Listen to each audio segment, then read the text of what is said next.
He Grand Hall was bathed in a soft, iridescent glow, the kind that only ancient alien architecture could produce. The laughter from the others slowly died down, their mocking smiles replaced by curious glances. This wasn't what they had expected. The general wasn't the brash, arrogant conqueror they had, but now there was a new tension in the air, a realization that the true story of humanity was far more complicated and far more dangerous than the galactic powers had ever. The general's eyes met mine, and for the first time I saw something that resembled respect. "I know," he said softly. "And now I think we all need to be prepared for what happens next."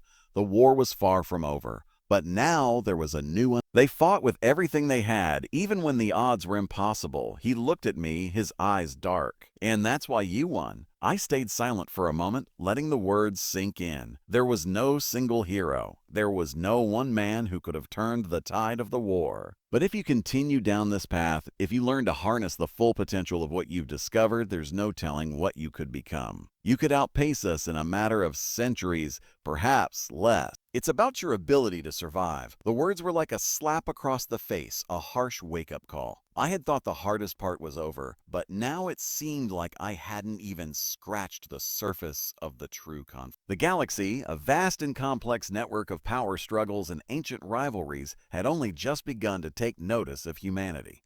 And now we were caught in the web of it all, a species at the crossroads of survival, conflict, and a future that seemed both terrifying and full of promise. And when the time comes, we'll show them what humanity is capable of. I stood there for a long time, staring out into the vast expanse of space, thinking of all the worlds beyond the stars. The universe was an enormous place, filled with mysteries, with dangers, with opportunities.